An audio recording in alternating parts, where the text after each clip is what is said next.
নমস্কার। কেমন আছেন আপনারা সবাই?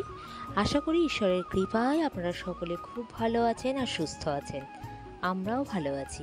আমার নতুন আরও একটি ব্লগে আপনাদের সকলকে স্বাগত জানাই।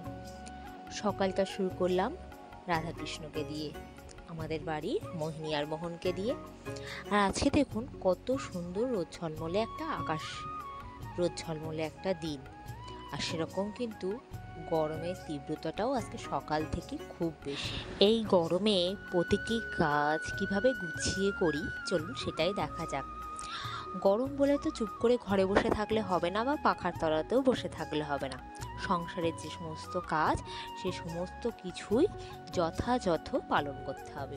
তাই দেখুন না, সকালবেলা একবার ঘর ঝাড় দেওয়া হয়ে গেছে, আবার বিছনা টিছনা তুলে আরও একবার ঘরটা সুন্দর করে ঝাড় দিয়ে নিলাম।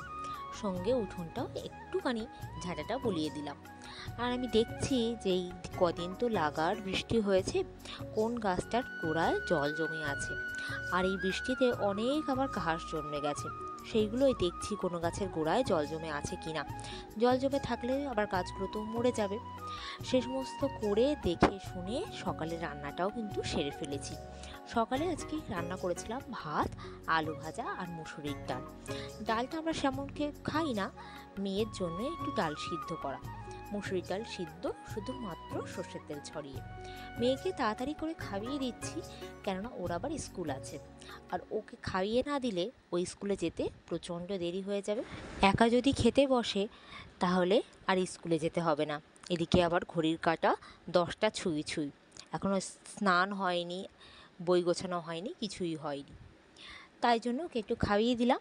তার মধ্যে দেখুন ও সমস্ত কিছু রেডি হয়ে গেছে, বইয়ের ব্যাগটাও গোছানো, আর ও জামা কাপড় পরে একদম রেডি। আর পাশের বাড়ির মেয়েটা এসেছে ওকে ডাকতে, একসঙ্গে স্কুলে যাবে বলে। ওকে স্কুলে দিয়ে এসে গাছের গোড়ায় যে সমস্তগুলো ঘাসগুলো জন্মেছে, তো সেইগুলোই তুলে দেওয়ার চেষ্টা করছি, একটু পরিষ্কার করে দিচ্ছে এই আর কি। কেননা এই কদিন বৃষ্টিতে অনেক ঘাস পাতা লতা এ সমস্ত ভরে একাকার কাণ্ড। কয়েকদিন আগেই ঘাসগুলো পরিষ্কার করে দিয়েছিলাম, কিন্তু আবার এই বৃষ্টিতে আবার ঘাসের অনেক উপদ্রব হয়েছে। এগুলো যদি না পরিষ্কার করে দিই, আগাছাগুলো যদি না পরিষ্কার করে দিই, এই গাছগুলো আর বাঁচবে না। তাই দেখুন না কত ঘাস জন্মে গেছে এই কয়েকদিনে। বৃষ্টিতে তো আর দেখা হয়নি যে কি হয়েছে না হয়েছে। তো যাই হোক, এই সমস্ত কিছু কাজকর্ম করে, বাইরের কাজকর্ম করে এখন চলে এসেছি দুপুরের রান্নাবান্না আপনাদের সঙ্গে শেয়ার করতে। আজকে দুপুরের মেনুতে ছিল পুঁই শাক দিয়ে, চিংড়ি মাছ দিয়ে, কুমড়ো দিয়ে, আলু দিয়ে একটা চচ্চড়ি আর বেলে মাছের ঝোল। প্রথমে বেলে মাছ নেওয়া মাত্রই ভেবেছিলাম ঝাল করব, কিন্তু বাড়িতে জানেন একটা ওল ছিল, সে ওলটা দিয়ে আলু দিয়ে বেলে মাছের একটা ঝোল করেছি কালো জিরে ফোড়ন দিয়ে। ভীষণ খেতে সুন্দর হয়েছিল। রান্নাবান্না সেরেই ভাবলাম উঠোনটা একটু ঝাঁট দিয়ে নিই, কেননা উঠোনে বিভিন্ন জায়গায় তো জল জমে রয়েছে, সেগুলো একটু পরিষ্কার করে না দিলে এই জলগুলো শুকাতেই চাইবে না, এগুলো এক জায়গাতেই থেকে যাবে। আর আজকে তো প্রচণ্ড রোদ উঠেছে, প্রচণ্ড গরম। তো এইগুলো ভাবলাম এগুলো একটু ঝাঁটিয়ে পরিষ্কার করে দিলে উঠোনটাও দেখতে যেমন সুন্দর লাগবে, জলটাও তেমনি তাড়াতাড়ি শুকিয়ে যাবে। তাই সুন্দর করে উঠোনটা একটু ঝাঁটিয়ে পরিষ্কার করে দিলাম। আর দেখুন এতদিনের বৃষ্টিতে চারিদিকটা কেমন সবুজ লাগছে। এটা বিকেলবেলা, দুপুরবেলা একটু শুয়েছিলাম, আর দুপুরে শুলে জানেন এনার্জি ভীষণভাবে লস হয়, যেটা আমি অনুভব করছি। দুপুরবেলা শুয়েছি বলে দেখুন আর মনে হচ্ছে যে আর একটু শুলে বোধহয় ভালো হতো। বিকেল হয়ে গেছে, এদিকে আবার মেয়ে পড়তে যাবে, ওরও পড়ার কিছু কাজ রয়েছে, সেগুলো আবার দেখিয়েও দিতে হবে। তো ওকে আমি সেগুলো দেখিয়ে দিচ্ছি, আর এদিকে আবার জামা কাপড় ভাঁজও করছি। ওর কোন বইটা কোন খাতাটা লাগবে সেটাই বারবার আমাকে জিজ্ঞাসা করছে। আর আমার এখন মনে হচ্ছে শরীরটা কী ক্লান্ত লাগছে, সারাদিন কাজকর্ম করে দুপুরবেলা এই যে যখন শোয়া হয় তখন আর উঠতেই চায় না, আর উঠে যখন আবার কাজ করতে হয় তখন যেন মনে হয় শরীর আর চলছেই না। তো দুপুরবেলা যেহেতু শুয়েছিলাম সেহেতু একটু বিছানাটা গুছিয়ে নিলাম।